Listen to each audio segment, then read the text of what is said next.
Merci de l'opportunité que vous m'offrez de débattre de la motion que j'ai l'honneur de parrainer, la motion M553. Je suis très fier et privilégié de pouvoir m'exprimer sur cet enjeu si important au nom des Sherbrookeois.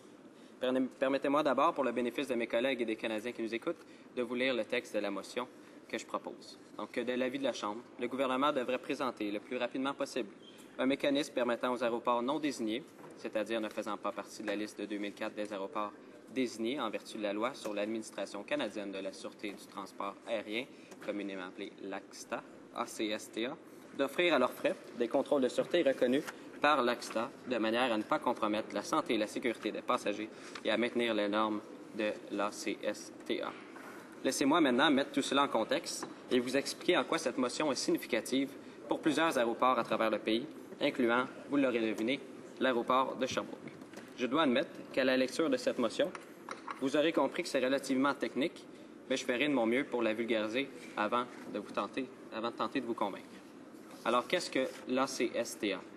Je suis sûr que plusieurs de mes collègues qui prennent l'avion chaque semaine pour faire l'aller-retour entre leur circonscription et Ottawa sont sans doute déjà familiers avec les agents de cette administration. Ou s'ils ne le sont pas, ils les rencontrent à chaque semaine. Voici comment se définit elle-même l'ACSTA. L'Administration canadienne de la sûreté du transport aérien est une société d'État chargée d'assurer la sûreté des aspects critiques du système de transport aérien, du contrôle des passagers et des bagages au contrôle des employés des aéroports. Établie le 1er avril 2002, l'ACSTA est entièrement financée par des crédits parlementaires et rend des comptes au Parlement par l'entremise du ministre des Transports. L'ACSTA est dirigée par un conseil d'administration et ses activités sont dirigées par une équipe de haute direction. L'ACSTA constituait la principale réponse du gouvernement du Canada aux attentats aux événements du 11 septembre 2001. Elle faisait partie d'une enveloppe globale de 2,2 milliards de dollars destinée à des initiatives de sûreté aérienne comprises dans le budget de décembre 2001. Depuis l'établissement de l'ACSTA le 1er avril 2002, ses responsabilités se divisent en 4 catégories principales.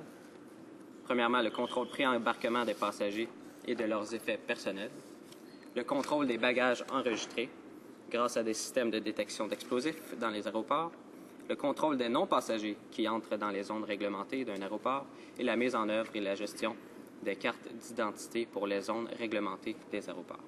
Donc, l'ACSTA a pour mission de protéger le public en assurant la sûreté des aspects critiques du système de transport aérien tel que désigné par le gouvernement du Canada. Et le tel que désigné est important ici à souligner. Donc, en quoi un tel contrôle de l'ACSTA est-il important? Monsieur le Président, vous demandez donc sans doute où est le problème? Pourquoi cette motion aujourd'hui? La réponse est simple. Lors de la création de l'ACSTA en 2002, le gouvernement de l'époque a établi une liste de 87 aéroports qui allaient être desservis par l'administration. Et en 2004, 2 aéroports ont été ajoutés à cette liste pour porter le nombre à 89 aéroports désignés. Est-ce que l'aéroport de Sherbrooke fait partie de cette liste d'aéroports désignés? La réponse, évidemment, c'est non. Et c'est là où le bât blesse. Et c'est précisément la raison pour laquelle je vous entretiens sur ce sujet aujourd'hui. Monsieur le Président, vous allez certainement me demander, mais qu'est-ce que ça change d'être ou de ne pas être sur cette liste pour qu'un aéroport puisse offrir des vols commerciaux? Mais ça change tout. Pour Sherbrooke, ça change tout. Sherbrooke était sur le point de conclure une entente avec un transporteur aérien national qui était prêt à établir des liens aériens avec des grands centres économiques importants. La condition essentielle pour le transporteur en question, et qui était non négociable, était que l'aéroport de Sherbrooke devait être désigné en vertu de la loi sur l'administration canadienne de la sûreté du transport aérien. C'est donc lors de ces pourparlers que Sherbrooke a formulé sa demande de désignation au ministère fédéral des Transports. En juin 2013, Transport Canada, par la bouche de sa ministre, a refusé cette demande de désignation. L'entente avec leur transporteur aérien a donc avorté. Mais cette entente, qui ne s'est pas concrétisée, prouve une chose bien importante.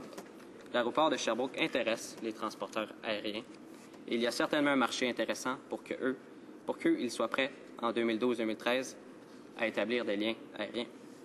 Alors, la solution la plus simple, ce serait d'ajouter Sherbrooke à cette liste des aéroports pour en faire la 90e. Mais pourquoi faire simple quand on peut faire compliqué? Doit s'être dit le gouvernement. Alors, Monsieur le Président, je suis sûr que vous demandez aussi pourquoi le gouvernement a donc refusé à l'aéroport de Sherbrooke une telle désignation. Surtout qu'un tel ajout est plutôt simple. Décision par règlement pris par le gouverneur à conseil, donc un simple règlement. Ce n'est pas par voie législative, mais bien par règlement. Ça a été fait en 2004, comme je le rappelle, 2 aéroports avaient été ajoutés par voie réglementaire. Mais la raison du refus de Transport Canada est toujours inconnue. Malgré nos demandes répétées à la ministre, la seule réponse qui pouvait nous donner des indices était celle-ci. L'ACSTA n'est pas un organisme de développement économique. Il faut ajouter ainsi aussi que, en plus de Sherbrooke, 10 aéroports ont également fait la même demande depuis 2004. Ils ont tous essuyé un refus. Est-ce pour une raison financière? Peut-être. Ce sera au gouvernement de nous le dire. Sherbrooke avait bien prévu, donc, ce possible prétexte de refus de Transport Canada. Sherbrooke a donc, dans sa demande de désignation, offert de défrayer les coûts associés à une telle démarche. C'est pour répondre à cette offre que le ministère des Transports a ouvert la porte dans sa lettre de refus de juin 2013 et dans ses réponses subséquentes en cette Chambre, qui a proposé un mécanisme donc qui permettrait aux aéroports non désignés d'offrir des contrôles de sûreté de l'administration canadienne, de la sûreté du transport aérien, selon le principe du recouvrement des coûts.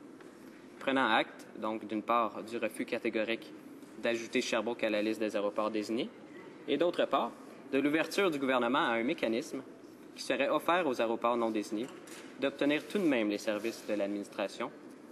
J'ai questionné à plusieurs reprises le gouvernement sur l'avancement de l'élaboration de ce mécanisme qu'ils ont eux-mêmes proposé. Depuis juin 2013, silence radio. Rien n'a été mis de l'avant. Rien n'a été proposé. Aucun changement législatif n'a vu le jour. C'est déplorable.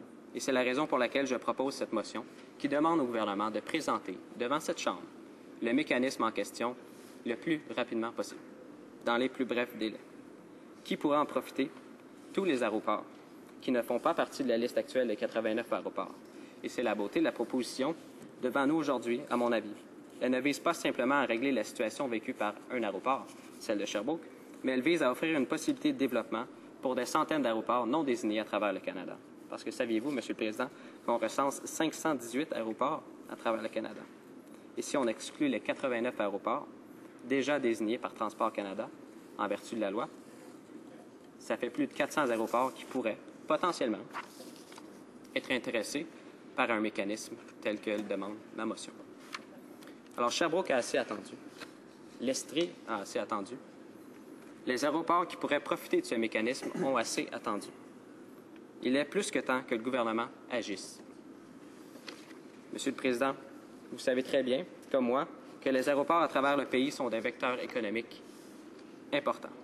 Un aéroport pleinement fonctionnel et avec de meilleurs liens commerciaux avec d'autres grands centres nord-américains aura des bénéfices économiques majeurs qui ont déjà été longuement étudiés. L'étude dirigée par Luc Savard, professeur et titulaire à la Faculté d'administration de l'Université de Sherbrooke et directeur du groupe de recherche en économie et développement international, l'expose brillamment dans son étude. En voici quelques passages.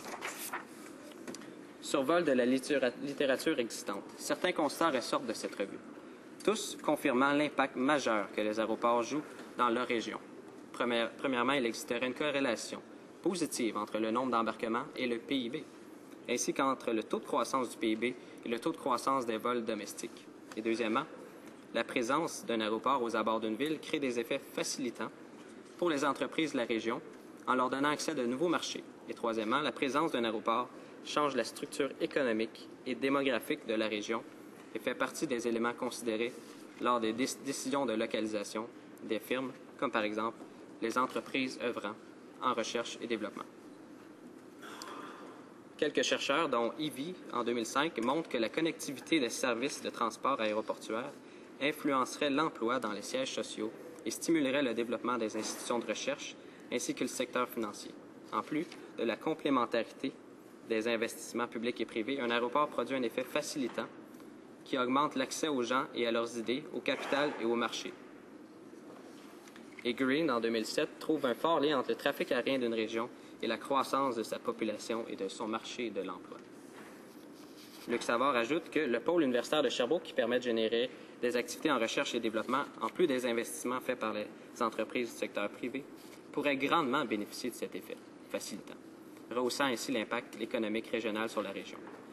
La problématique du transport de la région sherbrookeoise s'inscrit dans une problématique plus globale qui affecte similairement le Canada, les États-Unis et l'Australie, c'est-à-dire une faible densité de population et des grandes distances sur l'ensemble du territoire.